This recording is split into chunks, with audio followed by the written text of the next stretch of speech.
What up, Deviants? We're back again. I'm Leon, and this is Micah Marquez. And today, the subject is sex positivity. Now, I'm going to hand this over to Mr. Definitions, and he's going to tell you the in-depth definition of sex positivity.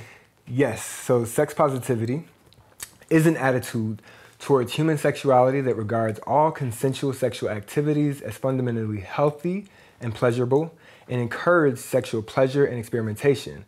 The sex positive movement is social and philosophical movement that advocates these attitudes. In short, liking to get fucked and being proud about it. Amen. So yeah, sex positivity is essentially the thing that we go into and out of the bedroom wanting to be diagnosed positive for. It's unlike the other things associated with sex that we are hoping come back as, negative tests. No stigma. No stigma. But yeah, like sex positivity is all about an attitude and how we feel about ourselves and also how we, show up for other people. And how we feel before we come, after we come, if we want to come. It's a new sex education that focuses on pleasure and mainly learning. Learning is a big part of it. Leon, did you come today? I did not come today. Did you come today? I did come today. Okay. I started in a place of fun and ended in a place of I love you. Amen to that. Did you manifest something while you were coming? Ooh, because we do know that it can be a very spiritual experience. I manifested today's episode just being fucking fantastic. Sex positivity also just in how it shows up for other people, like not yucking someone else's yum. Although we know that we live in a very sex negative society that teaches that sex should only be practiced in heterosexual relations between a man and wife, monogamous, that is not everybody's choice in the matter. We are clearly queer Black folks who have sex with different sexes, the same sex, and probably many different partners. I don't know about maybe you, but but we have to be realistic. We have to be realistic about who's doing what. I don't like the shamefulness of it. I know when I was younger, sex wasn't. It was something that was mainly brought up in a religious tense.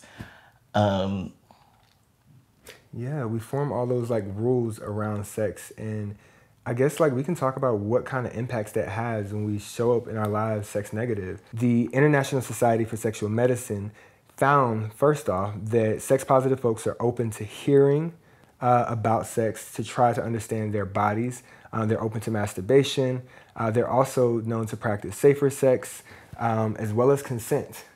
The U.S.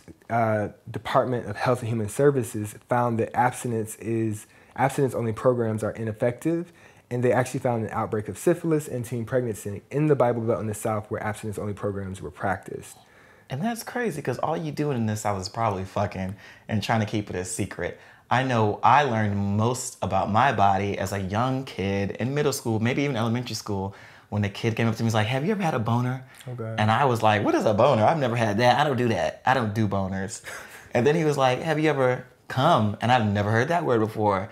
And I was like, "What is it? What is coming?" And I was like, the little stitch kid, I could never come. And I went home and tried it, and it happened. And I didn't know, I had no idea what was happening to me. I thought I broke it, and I went into depression. I was like, I can't tell nobody. I'm just gonna die because I can't tell anyone I was playing with myself. That is like shameful. And I think that's where sex positivity and a society as a whole would be beneficial. We do these things, even with pregnancy and people not even knowing what's gonna happen as a result of this. We're not allowed to take care of ourselves in the proper way. And for some reason, we like to keep our children away from sex, knowing that we little hornballs and freaks ain't gonna find out maybe the hard way. Well, I don't wanna confuse sex positivity with having to have all the sex in the world. You can be a virgin and be sex positive. You can be Christian and be sex positive. You can be asexual and be sex positive. Sex positivity is mainly about knowing what you like, telling someone how to pleasure you. My favorite quote from a philosopher is, "Don't fuck me like that, fuck me like this." Meg Thee Stallion. Even, I want to spit, I want to choke, I want to gag.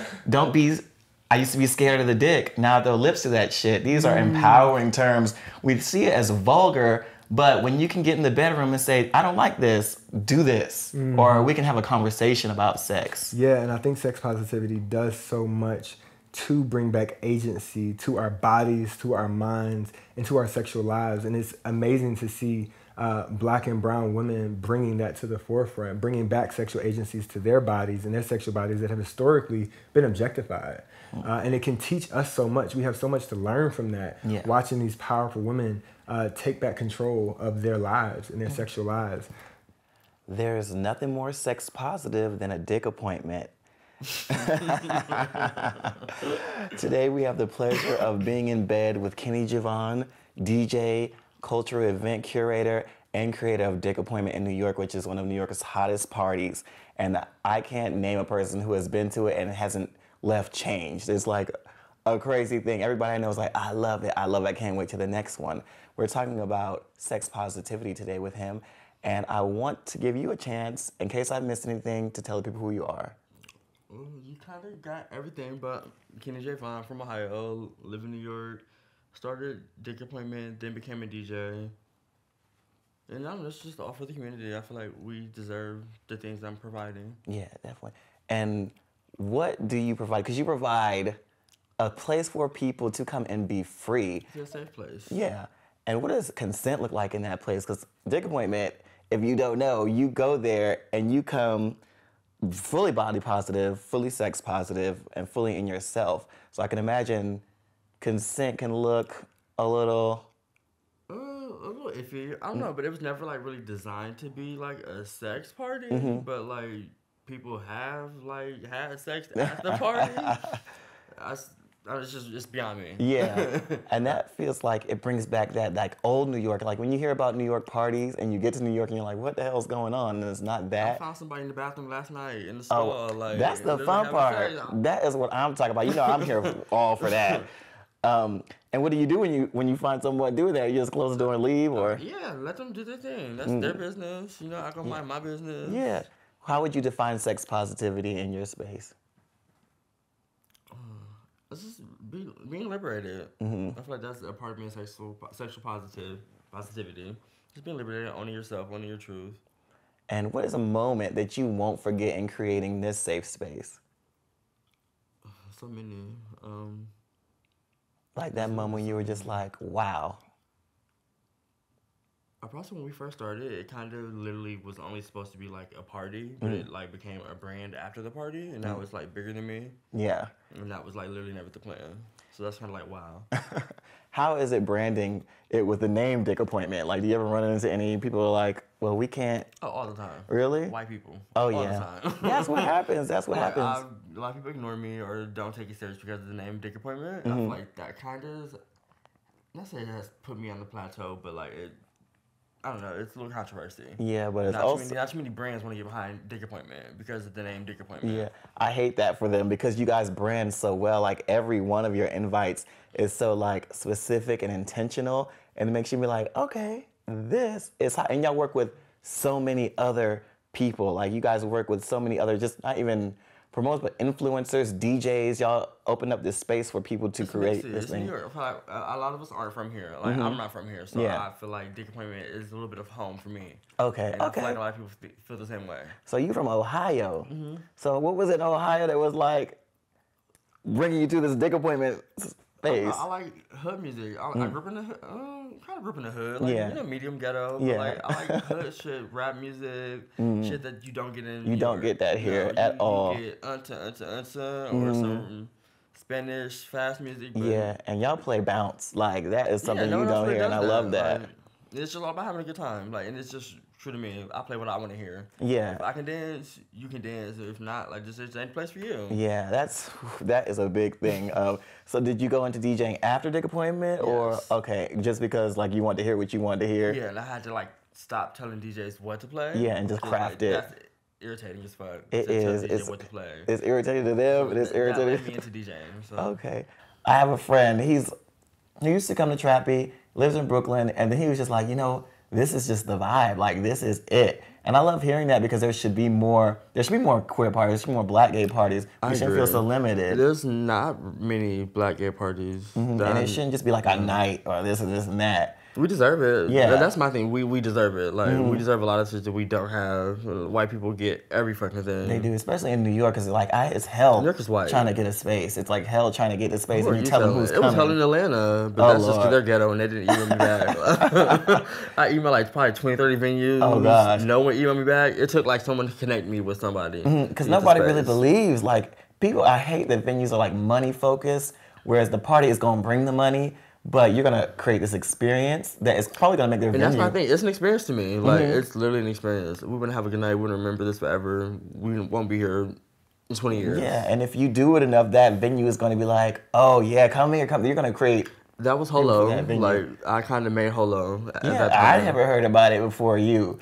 So They actually just renovated and they doubled the size. and they did it with so your we're money going back. probably, huh? Yeah, I'm actually going. I'm gonna go back because they doubled. Okay. They doubled it. Okay. How do we find resources as queer people who don't have a great sex education? We don't learn about lube or anal sex or things like that. You can find all the sexual health resources that you need at deviant.live/safety. On there, you'll find our sexual health partners from the DMV, Atlanta, Georgia, and New York City. We do plan to expand to different places, but right now we're all throughout the East Coast. And once again, those resources provide everything from sexual health education to drug safety harm reduction information, as well as mental health practices. So they are really advocates for the community and places where the community can go. When I was actually in college, it was my first time getting to experience going to the clinic regularly to get myself checked up on. The first couple times you may not have anything, and then you don't have to have contracted an STI to go to the clinic and get checked up on for your sexual health. It should be a regular practice that, again, sex positivity harkens on your sexual health. And if you could find a Black queer doctor or a doctor that you feel comfortable with, so you don't, like, going to the clinic can be a very polarizing experience because they're going to ask you all these questions. How many partners? Oh, when they ask you, do you have sex with the men? You'd be like, yeah. And they're going to be like, are you the top or the bottom? And you'd be like, you know what I do. And it just makes you feel like I always feel like, what do these questions have to do with what I'm coming in here for today? Yeah. I know in New York we have the Audre Lorde Center, which helps you. They have mainly queer doctors. So that helped me get past a lot of my own shame. Yeah, and I love that you bring that up because it can be very intimidating going to a clinic. Once again, one of the things we do at our Deviant events, we actually house what we call hydration stations. It's where you can go to get free water, but it's staffed by medical professionals that are in your local vicinity. So you can, once again, access the sexual health resources that you need, everything from condoms and lube to the pamphlets you need. You can also get tested right there on site. So we're kind of flipping the form of a clinic on its head. Yeah. We have this saying at Deviant that we hearken, which is like giving the community what they want and then slipping in what they need. Because we know that we need these things. We need access to resources. We need the information. We need to meet the professionals that look like us and come from our experiences. But it may be intimidating if you tell us just to go to a clinic. So we're bringing the clinic to them. Yeah, access is key and it makes sense. And I need to correct myself from earlier. It's Colin Lord. Yeah. So if you're in New York and you need a queer doctor of color, you can easily find them at Colin Lord. And we need to talk about preventative methods like condoms. People use condoms, but we know how people use condoms. But there's also PrEP and PEP and things people don't get to know about. I first learned about PrEP through a movie as a grown-ass person, not knowing it's been around all these years and it could prevent a lot of the fear factor that I went through. Yeah, and for those who don't know, PEP is a pill you can take if you feel like you've been exposed to HIV, you're negative and you don't want to become positive. PrEP is a pill you can take once a day as an HIV negative person to make certain that you don't contract the virus. But there's also a pill that you can take each and every day as an HIV positive person to make certain that you stay undetectable. When your viral load is undetectable, it's also untransmittable. So now that is not something that has to control our lives. Western medicine has allowed us to navigate these spaces in our lives as queer people of color so much easier now, and it's all about information. As long as you know better, you can do better. Even you mentioned chlamydia earlier. Everything from chlamydia to gonorrhea to syphilis, these are not incurable things that we run into. Like, there's no need for people to be running around with these things feeling that they can't do something about it. don't allow shame to bar you from a healthy, happy life. You're able to navigate a healthy, happy life as a single, married, individual, whatever you want to be. Ladies and gentlemen, Michelle Hunt, our own sex therapist here in our Black queer community. Michelle, just in case Leon and I did not get it right, let's just talk about and redefine for the audience, what is sex positivity in your eyes? It's about when we recognize what our needs are and we're able to express that in a way that's healthy and safe. I think sex positivity has taken on so many different kind of genres in the last 2 or 3 years. I think it's really important that we remember that it's all about the individuality. And it's about making sure that we're comfortable in what we're doing. Sex positivity sometimes can be taken out of context and we don't actually individualize it as much as we should. So what works for you, what's healthy for you, and what you're able to express is how I would define sex positivity. And I love that you say that, because I think I'm learning more and more that everything in our lives as human beings really exists on the spectrum. Right. We're so used to categorizing and boxing parts of ourselves, and we are not that limited as individuals. So as you say that, it just reminds me that like sex positivity, you can be completely asexual and still be considered a sex positive person. And you can be a self-proclaimed slut or proclaimed by everybody else and still be a sex positive individual who is promiscuous and has a lot of sex.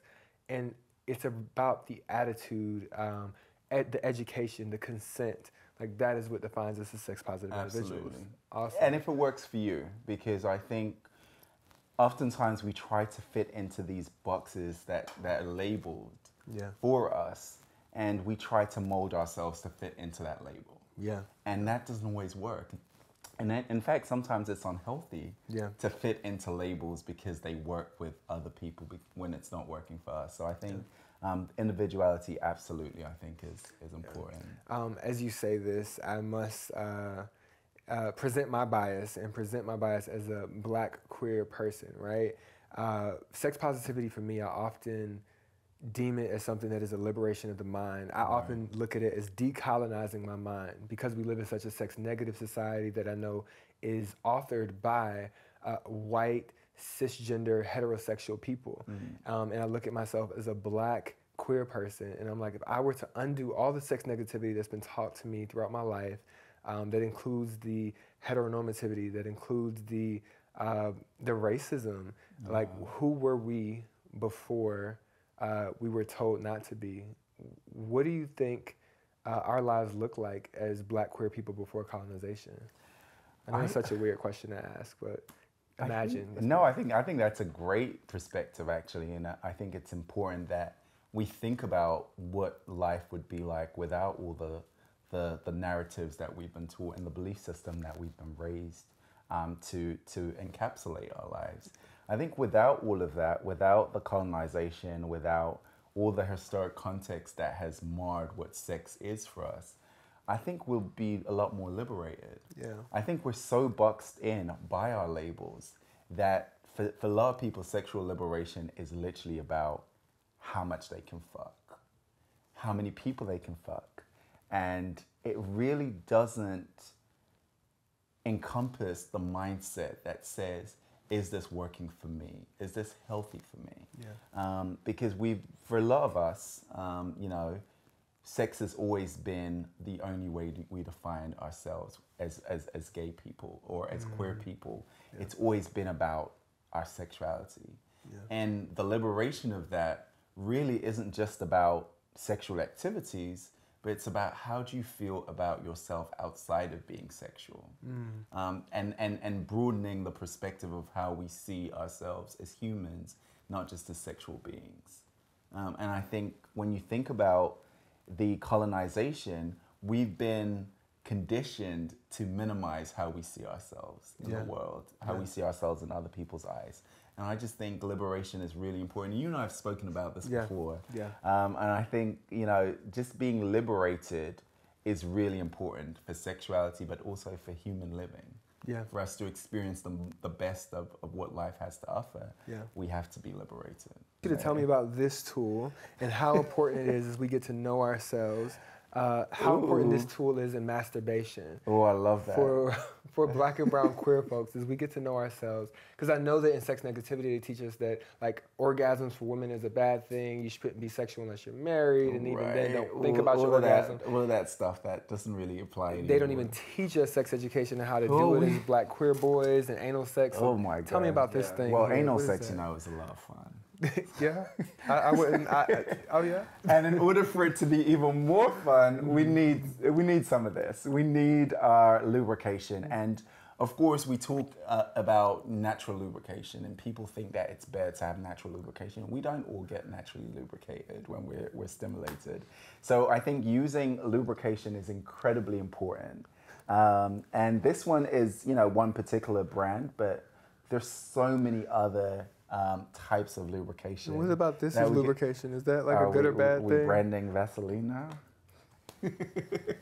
So listen, I absolutely love it. For masturbation, I think this is great. Yeah. I think it's one of my favorite things. What about spit? Is that a thing? It's not really great for anal sex. Okay. But I think it's sexy. But I mean, it's very sexy, but I don't know if it's gonna provide the best option for penetration. But Vaseline, I think, is great. We need lubrication. I don't care how wet you think you are. Lubrication is important for several reasons. One, because you don't want to feel pain. You don't want to be in any kind of discomfort. But also, it saves you from getting rips and tears in your anal cavities. It also saves you if you're you know, penetrating someone else. Your penis is also very sensitive, and that can get small rips and tears as well. If any of those veins rips and tears, then you're more likely to get infection. So I think lubrication is really, really important for any kind of penetration, but also for self-pleasure. If you can.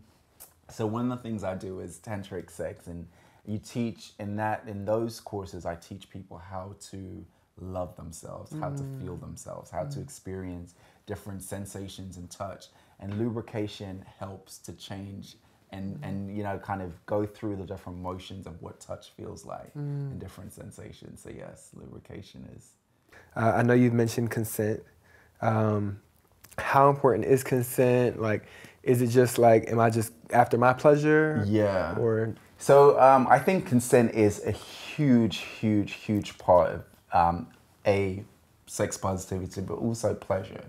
I think we oftentimes get into spaces where we feel that if someone touches us in that way, or looks at us in a certain way in this community. We're gonna get to look in a minute, but you know, if someone touches us, then that's saying, "Come on, I'm ready for it." Or if they give you a little winky look, you know, it's I'm ready for it. And perhaps they're ready for something, but what does it mean? You know? So I think consent is about being very open and being very explicit about what you want and what you don't want. Yeah. The last thing I definitely want to ask you about is like, how important is sex education? Like, let's say, because we know that queer folks don't get our sex education in schools, but like, how important is it to like know the tools and resources that are afforded to us, how to do sex properly? Like, how do we navigate as queer people knowing that we're not getting everything in schools? So a lot of us as queer people learn the hard way, learn by trial and error, and there's not a lot of people that we can actually go to and ask questions or even feel comfortable saying to someone, actually, I learned this, but how does that apply to me and what I like? So education is incredibly important. If we're not getting it from our educators in school, then we need to seek resources that are safe and healthy for us. And obviously the internet's really important right now, and everyone can Google search. If you have any device, you can actually access Google. So that is a real tool if you're not able to ask someone personally to just do a quick search about whatever it is that you're interested in. But also find a mentor. If you can't talk to your family members, you find someone in your space that you can actually speak to about education around sexual health. and around sex. Yeah. And the second thing about that is being certain that the person you're asking for help is someone that doesn't want to exploit the fact that you don't. You went there need before I help. got there. All right, I was gonna say like power dynamics is such an important thing. Michelle, I just wanna like, first off, everyone, Michelle Hunt. He's a sex therapist based here in Atlanta, Georgia, but very much national. He's the curator of Let's Come Together. We are meeting here in bed on Deviant TV, and folks, just thank you so much, Michelle. You're so thank you for welcome. sharing your mind with us. Thank you for sharing your thoughts. I really do hope that this information is like useful to so many folks at home. Anyways, looking forward to seeing you here in bed. Yeah, another I time. love being in bed with you. Awesome. And if you could give advice to someone who wants to throw a party, like a queer black party, what would be the first thing they would need to know? I don't know. Just be authentic. Yeah. Like, do it to have fun. Don't do it for the money. Like, the money's the last thing that I worry about. Like, Yeah. I want the money, of course. Yeah, but, of like, course. it's really for a good time. Yeah, and I think that's what makes it authentic. It will make people talk about it Yeah, extensively. 'cause a lot of people, like, I've done parties with people who they try to cut corners, and it's just cheap. And, Yeah. like, we don't deserve cheap shit. We do not. We Like, deserve what the white people authenticity. get. We and deserve to grow. Oh, production we and do. lights and LED screens. Like, we deserve all that shit. That's why, like, I've never been to Allegria, but I always hear about, the production, the Ooh, production. Allegria. Allegria? Have I been? No. I've been to the black party, but I've never been to Allegria. I want production like that. Like, I do too. want, That's the goal for 2022. Production. Like, I want LED screens. I Yeah. want fucking lights. I want smoke. We deserve it. We deserve it. We're going to get it because we have more representation, I think, but we just need those people who are out there already doing it. We need them to come back home, and we need them to uplift us. True. So We are a community. we are community, and thank you for building it and being another aspect of community, you know? Yeah. All right, well, that was us in bed together. I hope you got something from it. I did. I can't wait to go to my first dick appointment. I know I keep telling y'all I'm coming. I'm old. Oh my God. And I'm always out from like Thursday to Saturday. So when it's time to come, I'll be like, I'm so tired. And I'm in Harlem, you're in Brooklyn, but I'm gonna come. You gonna come. I'm gonna come and I'm wild gonna out. send your car. You I'm gonna going to come. be there. Okay, see, that's community. That's Make sure you get there and back. I'm gonna get there. See, thank you for talking. I know it's a distance. I might not need to come back. I'm You gonna might find me a dick appointment. You won't be the first person. Sex positivity looks like somebody who's sexually educated, looks like someone who checks on their sexual health, looks like someone who is consenting, looks like someone who knows very much about their body, is experimenting in masturbation so that they know themselves, is not yucking anyone else's yum. Those are all things that are sex positive. Once again, we want to thank y'all so much for joining us on this episode of Sex Positivity, but we want to hear from you too. We know we talk a lot, but our ears are even bigger than our mouths, so please meet us at deviant.live/play, and on there you're going to find this episode as well as many others. You'll also find a survey. We want to hear your voices. We want you to talk back to us. Please, let us know what you're thinking.